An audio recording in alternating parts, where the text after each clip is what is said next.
What's your poppin'? It's China the Old Soul. And I know I've been gone for a minute, but it's okay. Forgive me because we're coming back with even better content than before. And today I have a special guest. So let them know who you are. Hey, what's going on, everybody? My name is Michael Woodward Jr. I'm a children's author, and I'm just incredibly excited, incredibly thankful, and privileged to be here. Yes, we love the kids, even though the kids get aggy sometimes, but we love the kids. So let them know a little bit more about yourself. I mean, I think most importantly, I'm a servant. I'm a scholar as well. My father really pressed upon me the importance of a solid education, and I think it's up to us to continue to push that narrative as generations passes by, or even to members of our own generation, because I think the importance of a solid education is something that's withheld from so many of our children who stem from low income communities. So outside of being a scholar, I'm a PhD candidate at Barry University. I'm also a graduate of the University of Nevada, Las Vegas, Florida A&M, home of the Rattlers, the Orange and Green. And I'm also, what can I say? I'm an adjunct professor at Barry University as well. But like I said, what I am most importantly is a servant to all. Yes, I love God and you love God, and that's so amazing. And God forgive me, but I am a wildcat, so we're gonna let that slide, okay? Because one Ah, thing we're not gonna do is that, all right? But listen, we were born on the same day, so we have a love and hate relationship, VCU, FAMU. We just don't like each other when it comes to classic. We ain't gonna talk about classic, but I'm just saying I had to put that out there because I know my wildcats was gonna get on me, so. But we're gonna get back into the topic. So why writing out of all the outlets you could have chose? well, writing is timeless. When you think of oral traditions and how easily they can be forgotten or lost in translation or manipulated or exaggerated a little bit, when it comes to writing, what's on the page is there. It's inked. Inked in inspiration is something I like to refer to it as. And it's the documentation of our thoughts, our feelings, our experiences, the experiences of others, those that are closest to us. And many times these stories go untold, and these experiences, and it boils down to so many students believing, beginning to believe that their identity is non-existent. And that is why I found the need, not so much as the want or the hobby, this is what I like to do in my spare time, but the entirety of it is something that I knew that children could no longer go without. Yes, representation is extremely important. Some people don't believe it. They want to, tell you, oh, no, it's just a book. Oh, no, it's just a show. But people know when you feel it, you know. Like even being a Black woman and as a Black child, having a Black teacher, man, I was hype. Like I have somebody to relate to me. And then, I had other teachers too, and they were good teachers as well, but it ain't nothing like having representation. Let us know about this creative process. Like, since I got this book, tell me about this. How was the creative process for this? It's relentless. You got to have an incredibly keen eye. You've got to be patient. It's something that you can't quite do overnight. You can write it overnight, and you can have a beautiful foundation. But it's the humility in knowing that it can always be better. But it's also the confidence in like ensuring that you don't allow others to steer you off the path, because what you believe in and what you may have to say may be something that doesn't necessarily land well with everyone else. So it's being cognizant and knowing that it's a push and pull, and believing not only in what you feel is right, but what you believe you can do. And I think once I overcame that hurdle in my life, it just made it, I don't know, it just made it so much more attainable when ideas came to my mind and bringing them into fruition. Okay, you giving very much poetry. We love it. So It's a speaking lot, of man. It's that, a lot. so I love to ask this question all the time to whoever I interview. Sometimes I ask it, and sometimes I don't. And I feel like for the most part, some people kind of, answer it really quick. And then I have some people that's like, I don't know about that. So, how would you describe yourself as an author in 3 words?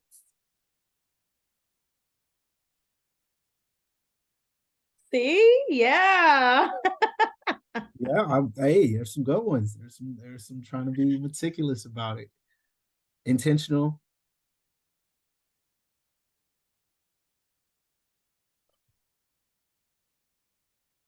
reflective, and inspirational.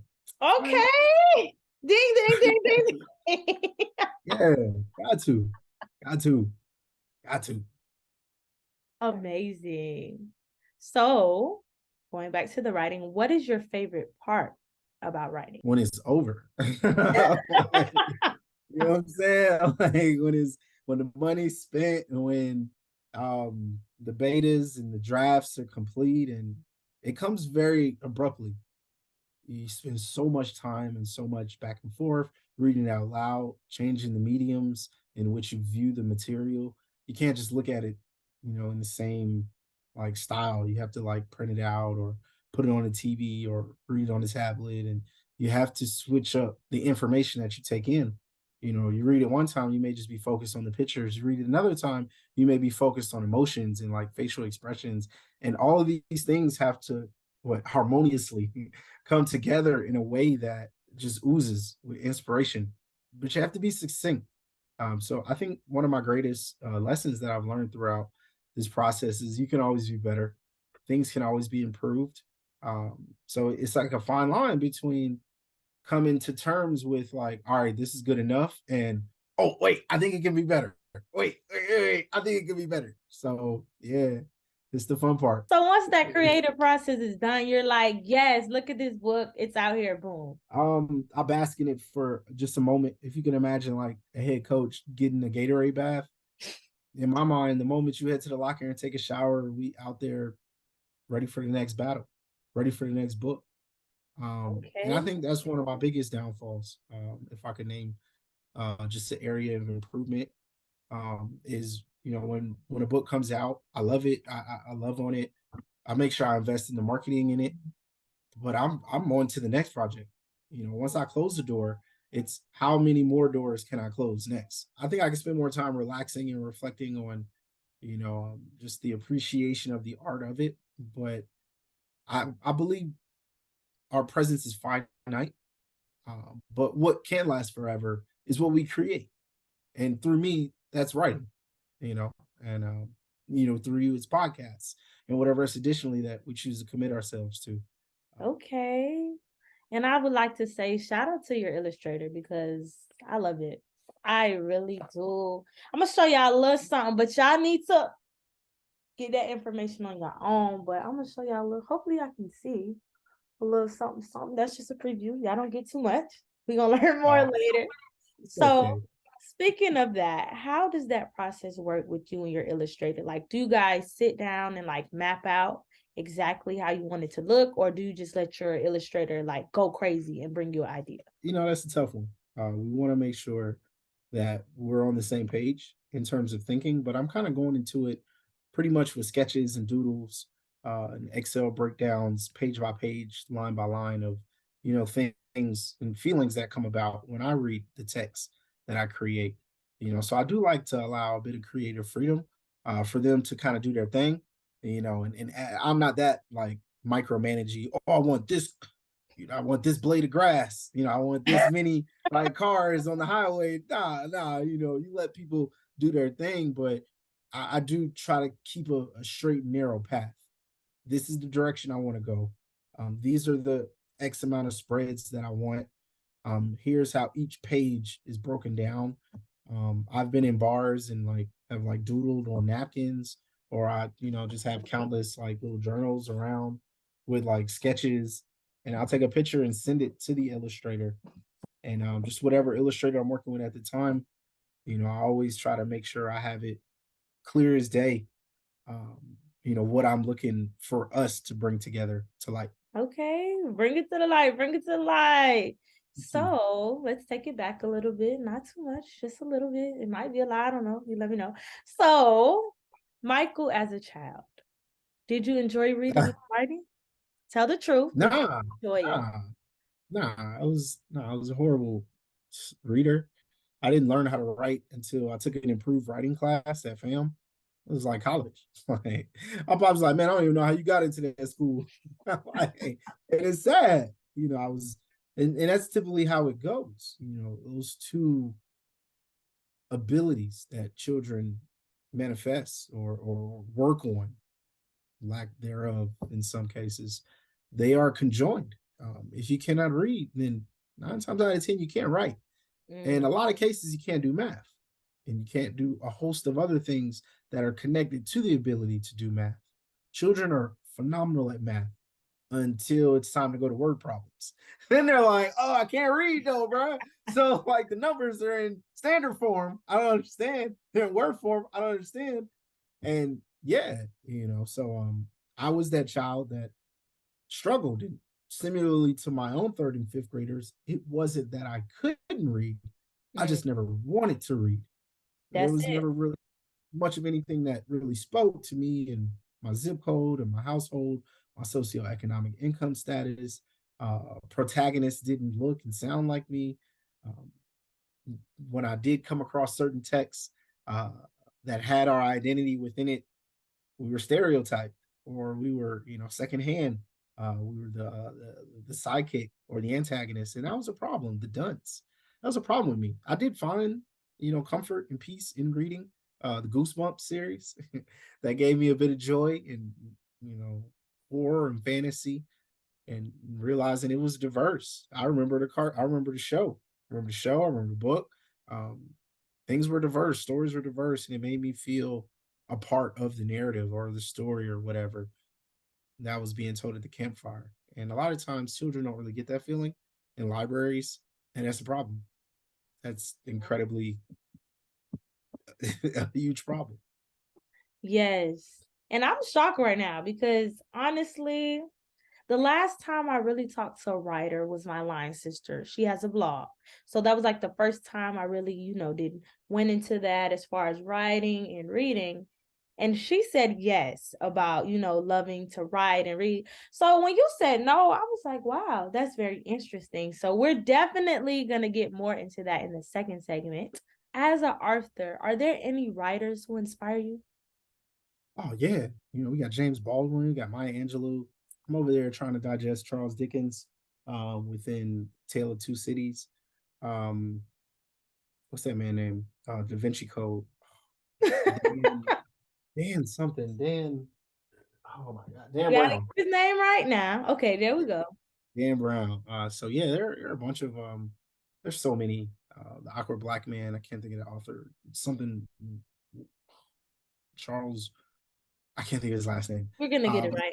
there's so many. There's just so many that all play a part. I really try to take the time to learn. That's the best part of writing. We can all be said and, oh, this is my style. This is how I write. This is what I do. I like to be diverse. I like to switch things up. I like to grow and evolve. I think it's evident within my writing, within my publications, within my King Monty series. I adore the first book because it's the first one, but the second one, I feel like I got a little bit more cocky with it, and I took more risks. And as I write the third one, it's just a moment or a culmination of moments of reflection in terms of what can I continue to do better? What can I, you know, create that's a little bit more impactful? Yes, and that's something great to have because some content creators or artists, I said artists like I'm artists, they don't want to hear that. And that's sad. You should always want to improve. I feel like once you do something and the people love it, you should figure out, okay, how can I make this better? And unfortunately, some people don't want to hear that. So moving on to our last question of the segment. So you at home, don't get mad. I know you like keep talking, but we gotta take a little breaky break. But we got our last question. What inspired Michael to become a children's author? Um, I would say my students, community service chair within the fraternity. all the dots that just connected my childhood, the absence of multicultural literature really inspired me to become an author in a way that gave students just that visual, that firsthand, like you wrote this, like you wrote this book, like you're really into education. Like I love to read too. I just can't find anybody that really enjoys it that much. These are conversations I have with like 10-year-olds, like 12-year-olds, fourth graders, third graders, impressionable kindergartners and first graders, 3-year-olds who see themselves on the pages of books and see this language that they can't quite decode on the pages via text, but know that there's something special about it. And I think the more that we can sow these seeds, the more that we can look forward to generations to come that promote Black excellence, Brown excellence, the importance of us all, love, forgiveness, just some of these recurring thematic elements that I intentionally weave in and out of my stories. Yes, and I would just like to say that's what Chai Talk is all about. We are definitely always going to promote Black excellence in Black businesses. And speaking of Black businesses, we are going to take a break. Don't worry, we'll be back and we're going to get more into it. We're going to play a game too, so I'm very excited about that.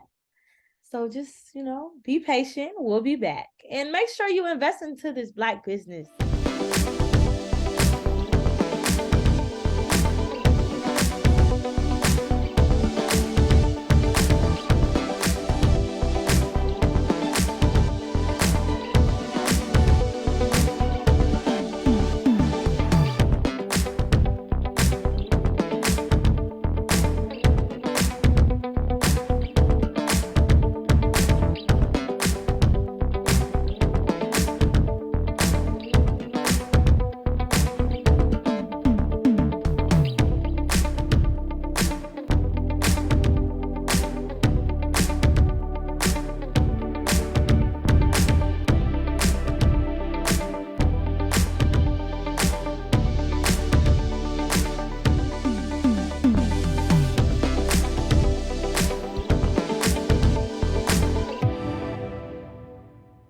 And we are back. I hoped you missed us. If you didn't, I'm going to forgive you.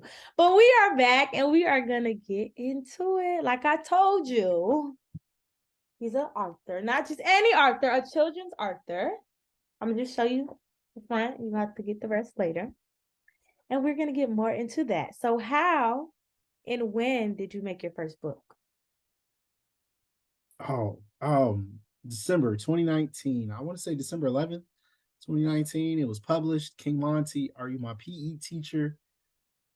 My first children's novel was incredibly exciting. It was a whirlwind. I gave up every single day. I take that quote um from what Jordan Peele. I remember he said that about one of his movies, and I'm like, bro, me too, bro. I'll be quitting every day, and I thought I was just weak, so it really gave me so much strength. That alongside countless other homies. Yeah, I got two moms, thankfully, and they both pushed me just incredibly hard. With my stepmother, she really was on top of me. She used to call and be like, "Yo, where are you with the writing? Are you still working on that book? Like, how's that coming?" Like, just out of the blue, and it really gave me, a lot of strength to cross the finish line. And it was like getting a tattoo. Once you get one, it's like, oh, okay, wait, hold up, now I could do this. Let me get another one. One I can hide though. But that's just me. But it's just a blessing. Once I figured out the formula, it took a long time. It took probably about 2 years. It took about 2 years to write the book, and it took me a whole year to figure out, like, all right, well, how do I bring it to life? How do I take it from here to industry standards, or to, error free, or to, something that would stick. So, Okay. So, I'm going to challenge a little bit, not too much, just a little bit. So, I know some people, it's always that one person. It's always that one person that's going to be like, you know, children's books are easy to write. That's something so easy. So, is it really easy or is it like a process? I mean, hey, I don't know what's harder, writing 30,000 words or 650 words. So if you find me somebody who can do it and do it in a way where it's succinct, it's to the point, it carries so much weight, it can be unpacked, it can be embedded within a curriculum. Number one, I think anybody can do anything. If you've got experience in relation to what it is that you're talking about, or you've taken the time to, do the research, I'm all for it. I think anybody can do it. Now, can they do it well? Hey, hey, I can't really speak on that, player. But thankfully, I've tried to paint a broad stroke in terms of what it is that I present to the world. If we're talking middle grades and we're talking about targeting a young adult, a teenager, or a preteen, somebody who is transitioning into chapter books, or we're talking about conversations with kindergartners and first graders, and being able to write on that level. So I'd love to be able to write even more succinctly and even more on a level that's for pre-K and for babies and toddlers. But in any case, I think literature can be manipulated in a way where conversation and discourse can occur. Is it easy? I mean, that's in the beholder. I don't know about that one, man. I don't know about that either. Maybe they're talking about the books, like the infant books when you got the apple and you put apple green. That's probably easy. Oh But yeah, to come up with a yeah. story and then you got to think about the pictures in the process, I know that's going to take time. Because Oh one yeah. thing about people, they're going to tell you if your work is amazing and they're going to tell you if your work is not so amazing. Oh yeah, they'll let you know. They'll Yeah. let you know. Shout out to the people that do that. So you brought up the target, the target audience. How do you figure out who you're going to target once you come up with an idea for a book? It's backwards. You define the population first. You target who it is that I want to speak to first. You always identify your audience before you identify what it is that you want to say and how you want to present it. The reason why, because you may have to mold it or manipulate it, but you can never mold or manipulate the audience. Who's sitting in the auditorium is who's sitting in the auditorium. I say that to say I'll go into the fight knowing that I want this book to be for little girls, little Black girls who are interested in STEM and technology. I want this book to go towards not only young Black males, but the fathers that grow to lead them. And from there, I'll build the storyline, or I'll build the development of the plot or the character, who my main characters are, who it's going to take to tell the story, how many people it's going to take, setting and all of that.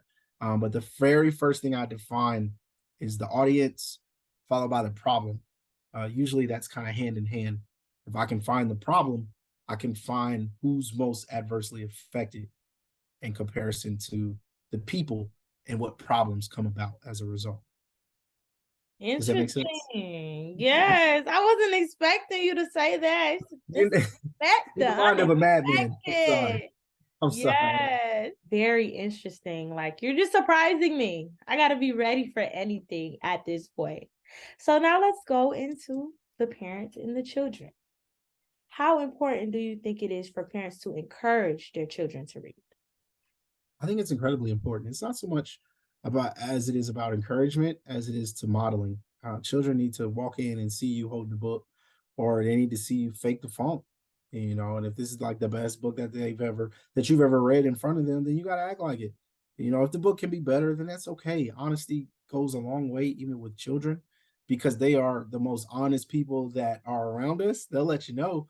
So it's hard to go on with a lie. However, when it comes to the implicit and explicit interpretation of how literature lands and its coexistence to education, and that coexistence to graduation, ultimately, I don't want to say success, But I do believe education and success is closely aligned, whether it's a formal education or something that's grounded in experiential learning. Be that as it may, I believe that parents must go on with reading with their students, reading with their children who intentionally, who actually are their students in a way. They are their teacher in a sense. But it's just taking that time to nestle up with a good book.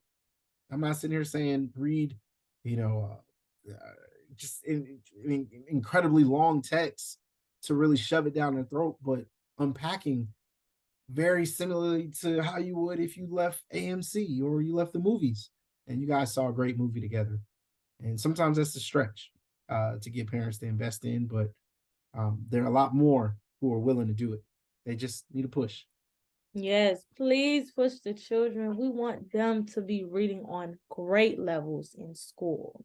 And speaking of school, I know in the last segment we talked about, which you shocked me. You shocked me how you didn't really, have that desire for reading and writing. So for me, growing up, especially in Miami, shout out to 305, it wasn't popular. Like you was in school and yeah, your teacher was like, read 30 minutes a day. But then your friends was like, man, nobody don't want to read. Nobody want to write. We want to play games. We want to watch TV. So with that, did you experience some of that too? Where like reading is like just not the thing. It's not cool. And Yeah, writing. yeah, I don't really remember us getting together to want to do that. Um, um, yeah, no, I vividly remember having a good time as a child, and I also remember getting sent out of class and being on an island a good majority of my elementary years. You know, being recommended to take medication or being recommended for possible expulsion for being just um, how do you say for not participating, being uh, disengaged. With content that I didn't quite feel reflected. Me nonetheless, the helm of the classroom, the teacher never looked nor sounded like me. Thankfully, I can remember some strong Black women who served as my teachers, but for the most part, I didn't reach my first male as a teacher who represented my identity until I don't know 8th grade, and he was a substitute, Mr. Smith. He was super dope, but you know what I'm saying. We only had him when our teachers called out. So if we exclude our high school coaches and our athletic coaches and the PE teachers and the substitutes, there are many students who go throughout their entire K-12 experience, without a person of color that's pushing them, that's leading them. And that was a problem because that played a part in me not really wanting to pick up a book and do my thing. So that was discouraging to say the least. Mm. Yes, representation is very important. I know when I had a Black teacher, I was like, yes, period. Like I was super excited. They would push me. They wouldn't play with me either. They'll treat me like I'm their child. And then, having a teacher that's not Black or of color, that's fine too. You still get the job done unless you're just lazy. But it's very important to have representation. And still on a childhood journey, what would you say to those children that have a similar experience that you were having in school?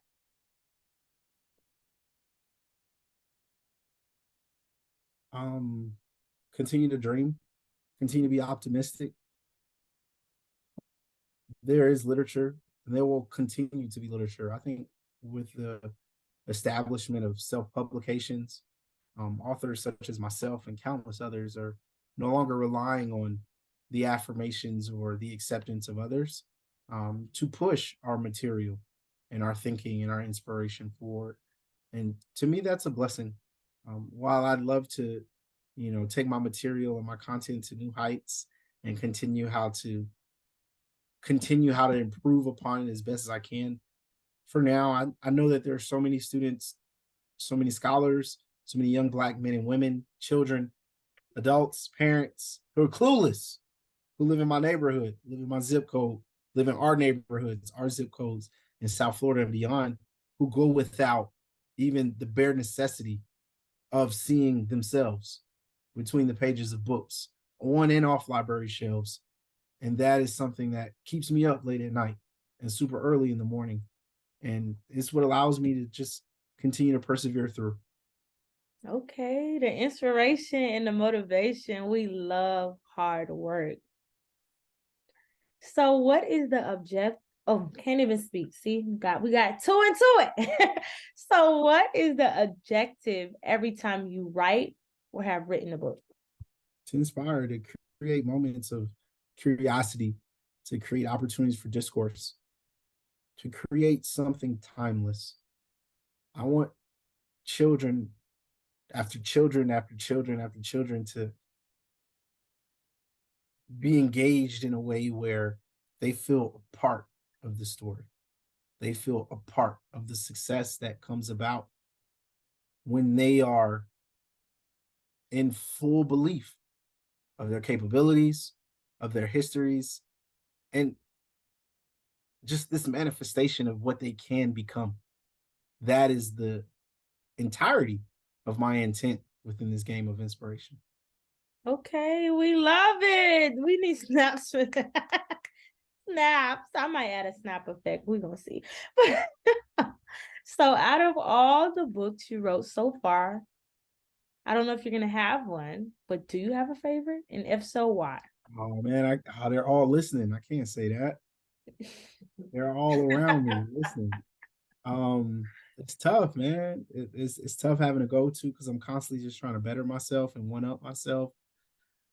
So um, I don't know. King Monty hits on so many levels, but as does There's Something About Mommy, which really places a spotlight on chocolate women, mothers in the home, the matriarchs.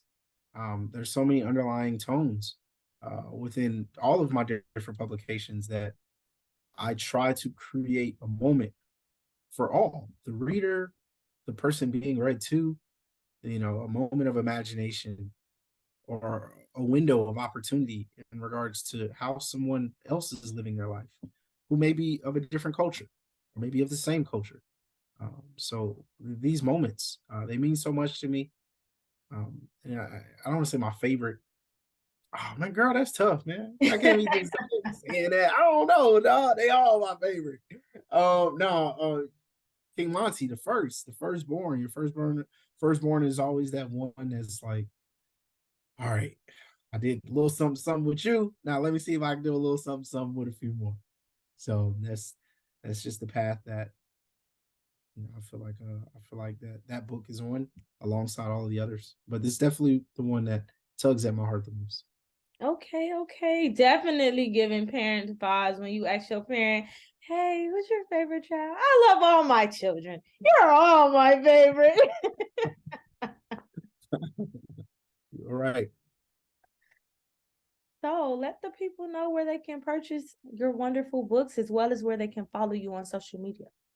Oh, absolutely.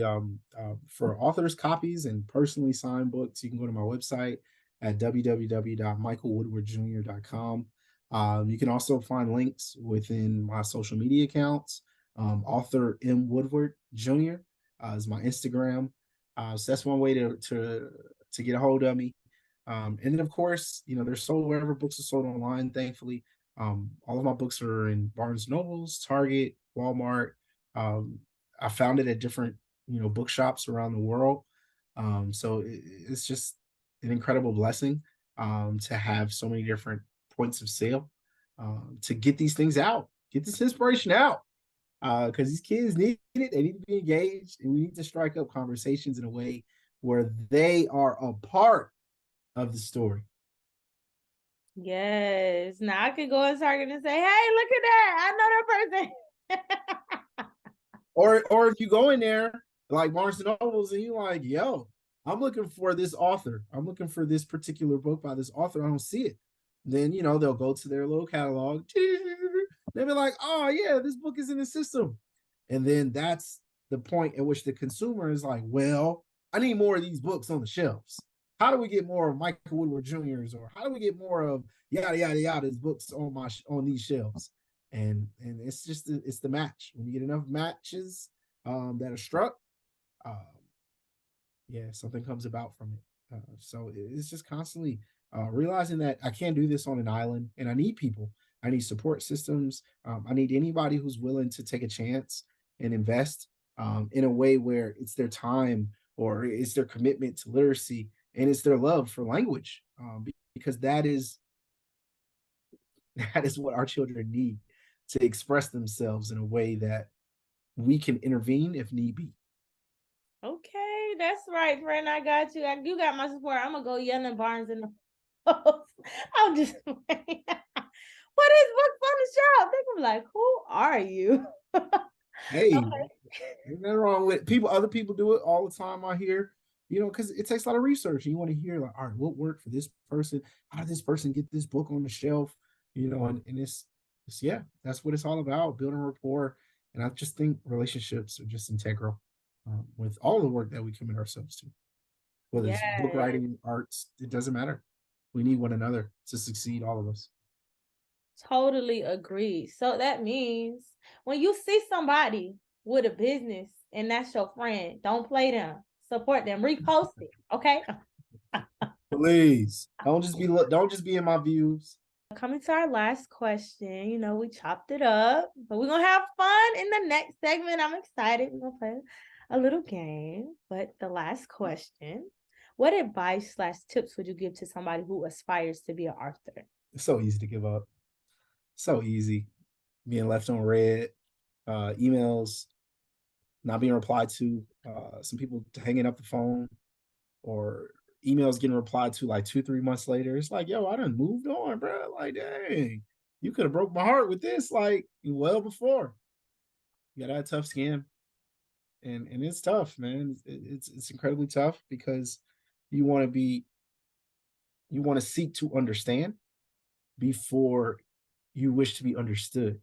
And that's very tough because as a writer, once you put what you put out there, you seeking to be understood, but you have to do your due diligence prior to, with doing your research, talking to people, really reflecting with yourself.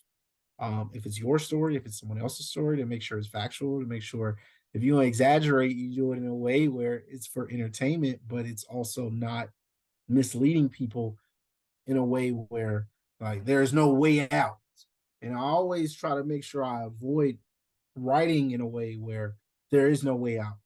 I think we're all given a second chance, and we all have the opportunity to make our own decisions and our own choices in life.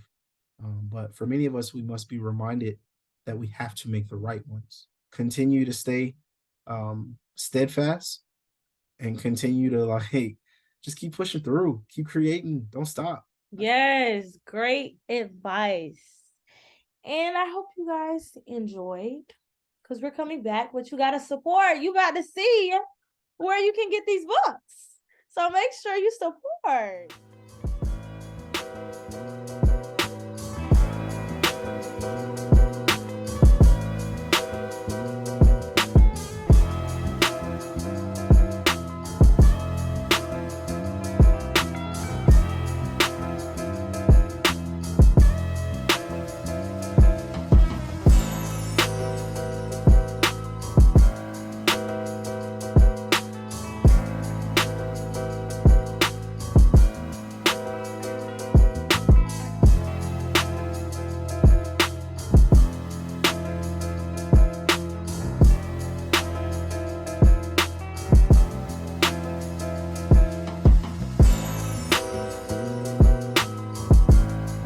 Are back and I'm excited. Those of you that watch Chai Talk, when you see this iPad. No, I didn't change the case yet, and it's been a whole year. Don't come for me. Shout out to me. I'm gonna go to the store and change the case. But right now, this is the iconic messed up case. So when you see it, it's time for my game. Today I didn't go crazy. Y'all know me, I go crazy. I let Michael down. It's just an easy game. He ain't gonna be like stuck or anything. So this game is this or that. So I'm gonna give you two things, and you're just gonna tell me, hey, I like this because such and such. And it's all gonna be about writing and reading. So Sounds that's good. educational. Okay, so first step, handwriting or typing?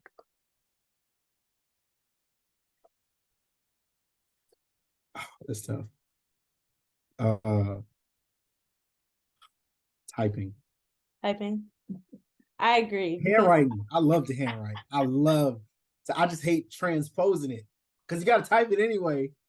Oh, I love handwriting. I love it. Got me a good pen, a good G2 pen. Got me a good blank sheet of paper. Oh, I'm with it. I can hear what you're saying, write it down, and I can think what I want to think and write that down too. So we're gonna rock with handwriting, keep it traditional. oh, okay, not you. I ain't never had nobody switch it up like that. Keep it I was gonna traditional. say typing because I don't like my handwriting. And if I give my handwriting, let's say if I'm writing a note at work or something, right? And I give it to my coworker, they gonna be like, "What is that?" And I'm like, "Dang, you know what? Let me just type it." You ever seen the butterfly effect with Ashton Kutcher? He got like this box of like all these journals that he wrote as a kid. He like goes back in time. It's real trippy, but it's a dope movie. I got just journals everywhere. Like they're in my car, they're in my office at work, they're all around, my little creative space over here. And I just keep like G2 pens on me. And I love to write. I love to just put things down and because you'll forget. I That's can't even true. remember like, names. So I have to handwrite it down. And if my phone not nearby or my iPad is dying, or I didn't bring my computer to the meeting, then we can't type and we have to handwrite. So yeah, I like to handwrite. My Okay, favorite. okay. Turn up. I'm gonna try to make sure everything charged because y'all not gonna be coming for me talking about it. What is that? What letter is that? You getting me. You getting me.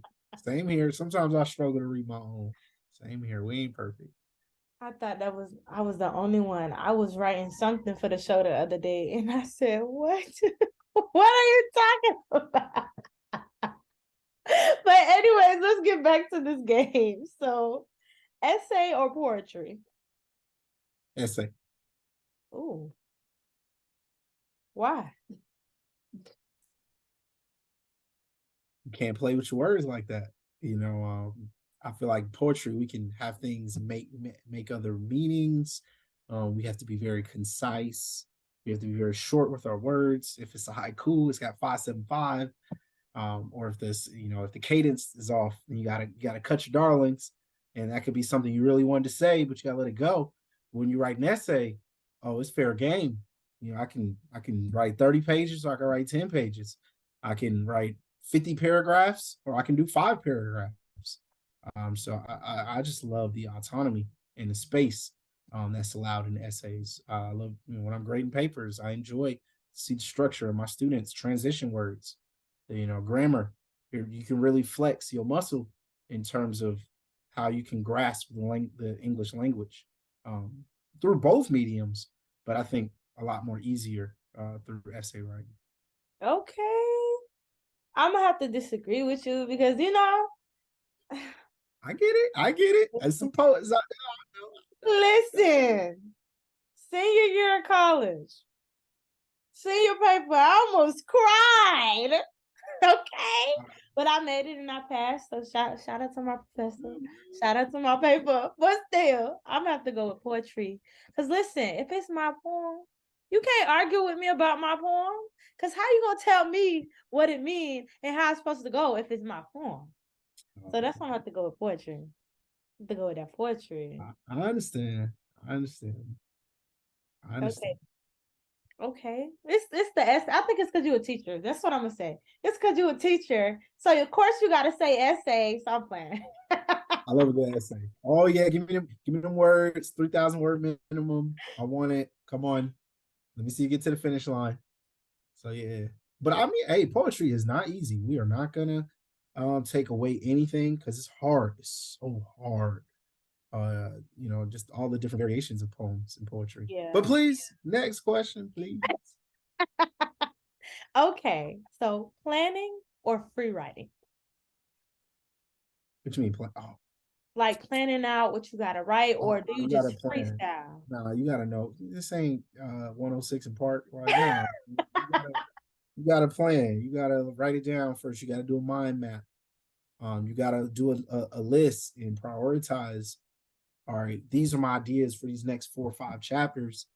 They may not be in order in my mind, but if I just write them down, that's still a version of planning. So when it's time to freestyle and just write what's on my mind in relation to what I already see myself going into, it mitigates the chances of me going off course. And now I'm just writing.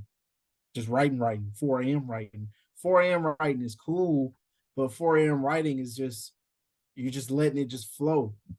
And that's dope. But if you took the time to plan out at least the direction you want to go in, it cuts down your time and it cuts down on like your mental capacity. Cause yeah, you're gonna need a break. You're gonna get burnt out. It's the beast. Nature of the beast. You're not gonna write 30,000 words in one sitting, or 2 sittings, or 3 sittings. So yeah, I would go with planning.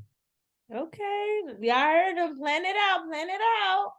The beast So, fiction or nonfiction? I told you I love me some stories about LeBron James. Narrative Life, Frederick Douglass, Walls Come Tumbling Down, Ralph David Abernathy. All of these books that are based on people's lives are Denzel, say Denzel Washington, the Malcolm X, autobiography of Malcolm X, like all of these like great works, but it's needed. It's incredible because children, they got to see that they exist, that their identity exists, but they got to be creative. You got to give them that space to dream, to see greater expectations for themselves than the world may present to them. And without fiction and without these places that they come about in our minds, then we place a ceiling on children's thinking, thus limiting the true like advancement of themselves. And that is why I believe that fiction, ultimately, ultimately is what's needed for our children alongside nonfiction.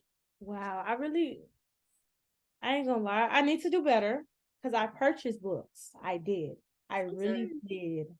I love me a good biography. So I love Michael Jackson. Shout out to Michael Jackson.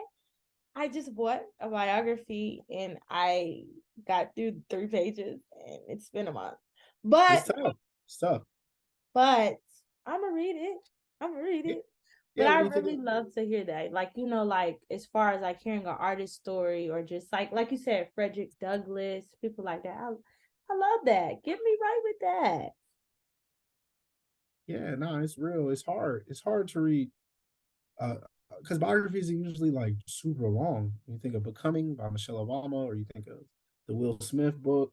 They are long. They're full of stories, but it takes a lot of stamina to be able to, what I'm saying, fight through that in terms of reading. But they are an incredible necessity for children as well. And I think a proper balance needs to occur. But fiction just inches it out based off of, you know, just where children can go with their minds. Okay. Stop making excuses for me though. It's me. It has nothing to do with how long the book is. It's the fact that I read it and said I'm gonna come back to it instead of making it. That's what it is. Yeah. It's all me, but thanks for the excuses. Thanks. Life happens fast. I get it. I get it. I get it. Okay, so writing with music in the background or with silence?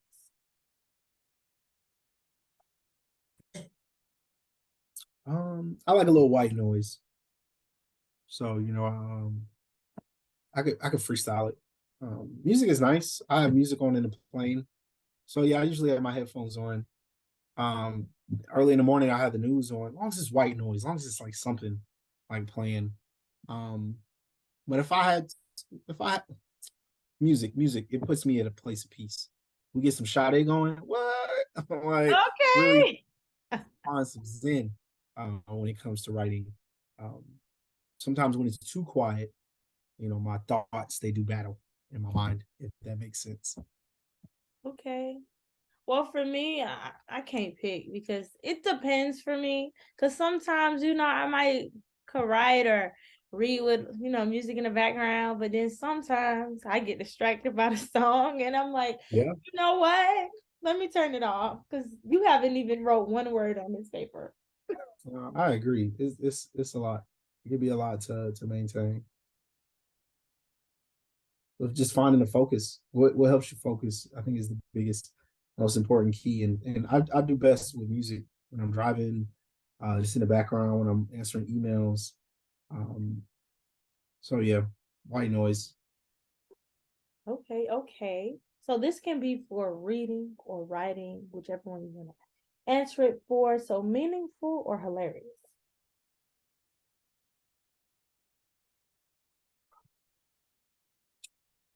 Uh, I've told, man, we all got like our go-to jokes, our go-to like responses and quirks. And what one person may like fall out the chair laughing at, somebody else may not find funny at all. They may find it offensive. So in that light, I would have to put meaningful, as the most important one, because I think meaning is something that can be equally distributed, and it may things may hit closer to home in certain zip codes, but everybody understands like, oh, marginalization or despair is real, with what the author is trying to say in this interaction. Okay. I don't know. Because I like stuff that's gonna, give me a thing. Because I love a good thing. Yeah. But at the same time, laughing is fun. Laughing is Oh something I yeah. probably do 24/7. Oh yeah. I love to break the ice now. And I'm always thinking of like, all right, when I'm about to speak and go in front of somebody, like, all right, how can I warm the mood in a way where everybody isn't so uptight?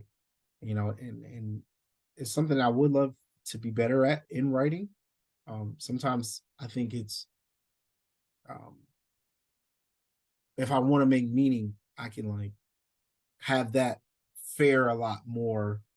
Um, how do I say it? Oh, how can you say it? I don't know. It's just easy for people to see the meaning than the humor sometimes. Oh, I can get some people to laugh, but then I think about the amount of the other people who didn't laugh, and it's like, dang, I'm like, now they probably don't want to read anymore because they think everything else is corny, or super cliche, or however we play the game. But nah, man, you got to use it to your advantage. Either way, however way we can do it for people who like invest in what it is that we have to sell. Okay. Different. I love it. Like I said, the whole interview you just been giving, dropping gems, dropping gems. So I feel like I'm gonna know your answer, but I'm gonna ask it anyways. Motivating or informative? Information to me is motivation, dog. So, ooh, that's a tough one, bro. That's tough. I am motivated by the information that I come across. So, oh man, information is key. Information backslash education, like it gives us the reason to be upset or the reason to be motivated or encouraged or discouraged. Teen pregnancy rates or fatherless home rates. These things motivate us, this information. So, in that regard, you got to be informative. Dave Chappelle is hilarious, but he informs us of positive and negative experiences with other communities and other cultural phenomena. So it's I think information and being informative is always the number one priority. Okay. That's you you put it together. How you do that? You just put it both together. I'm like, whoa, okay. That Man, I'm right. trying not to like be on the fence with your questions. Oh, without I'll give you like information. Like, yeah, I'll tell you which one. But yeah, it's tough. Man, these some good questions. Thank you. I try. Okay, so controversial or non-controversial? Oh, girl, I like a little push. I like a little tension. I like a little controversy. I try not to be too controversial because it's children. But at the same time, I don't want to shy away from the truth. but I don't want to beat them over the head with it either, you know. But I like to leave hints at disparities between racism and classism and people in different levels of the achievement gap or the wealth gap. And I like to make that known. I like to show the division between the South Side and the North Side neighborhood within King Monty, the children's series. I like for people to question. And I even got characters who say like, um, uh, "We deserve to use the calculators on this side of the school. Why should the people in the B pod be mad that they don't get calculators? At least they get the resources to be able to like complete the math function." And that right there is an inequity in itself. And unfortunately, this rears itself within children, within parents, within adults, within educators. And yeah, we got to tear down these walls. So I think the more I can have the opportunity to engage with children and create, the more that we can tackle these shortcomings head on. Okay. And this is our last. I feel like I want to hear this answer. So I'm just going to ask it. Self-review or peer review? Gotta tuck your pride, shouter. Gotta tuck your pride. Gotta get the peer review. Gotta create that village. Gotta find people who want to be 100 with you. But you can't take it all the way to heart. You gotta know what, like, all right, appreciate that constructive feedback. Because, a lot of people may not see the vision you have. It may be unclear to them. And that's okay. That's okay. You ain't there to sell the damn book to your best friend because they're going to buy it regardless. But you need to be able to separate your emotions from your intentionalities. And a lot of times we may get so fixated on the text that we may miss the illustration on the page and the misalignment with what we're trying to say versus what we're showing. So peer review is incredibly important. You got to find a village. Your editor can be your friend, can be your homie. Got to be somebody that y'all ain't really like that, but y'all have a relationship where they're gonna tell you when something isn't good enough, and I'm okay with that. I struggled with that a lot my first year in teaching, finding comfort in the constructive criticism of others, thinking I could do it all myself, learn it on YouTube or whatever. But I didn't find my greatest success in the classroom until I closed my mouth or I opened it only when I was asking for help and assistance. So it's got to be peer review. Like, yeah, you can self review your work all you want, but if you like it, you're going to always like it.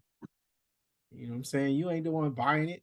I mean, you're going to invest that 3K or however much that you choose to be a worthy investment in your piece of literature. But what matters most is how it lands with a child. Hmm. And that must Yes. always be taken into account. Yes, because kids gonna tell you the Oh, truth. they gonna let you know. They gonna let you know. And yeah, leave your pride at the door. Yes. So thank you so much for coming. This was a great conversation. Let them know where they can follow you again. You can follow me on Instagram at author M Woodward Jr. You can find me on my website, my author's website, www.michaelwoodwardjr.com. It's a great place to find my literature. All of my books are found wherever books are sold online. For authors' copies, please shop directly with me. Stay close. Got big things coming, new releases on the way, some incredible winter and spring events in line. And again, it's just nothing short of a blessing and a privilege to do this work. Yes, that is amazing. And before we go, y'all gonna be mad at me for this one, but A5A, shout out to y'all. Y'all Founders Day. Y'all used to be my favorite. That's why y'all gonna be mad at me. Y'all used to be my favorite, but y'all was my favorite at one point. I still love y'all. Shout out to y'all. It's not the first time I've heard that one. Uh, I think I'm starting to lose count how many times I've heard that. No, I was just playing. We always hear we got a soft spot in our ice cold hearts. Just super thankful, and girl, you are a blessing. I wish you the best on your podcast endeavors and just all the incredible things that you got going on. You got mom in your corner, putting in those hours, showing that support. So I hope that you do nothing more than reciprocate her love and the love that you pour into others like me, by giving me this opportunity and just allowing me this platform to continue to spread as much awareness as I can about the importance of culturally responsive literature for children of all ages and colors. Oh my gosh. I usually know how to end the show, but that was just a lot. So on that note, I think that was the end. I think he ended it for me. On that note, just make sure you stay tuned to the next episode of Chai Talk.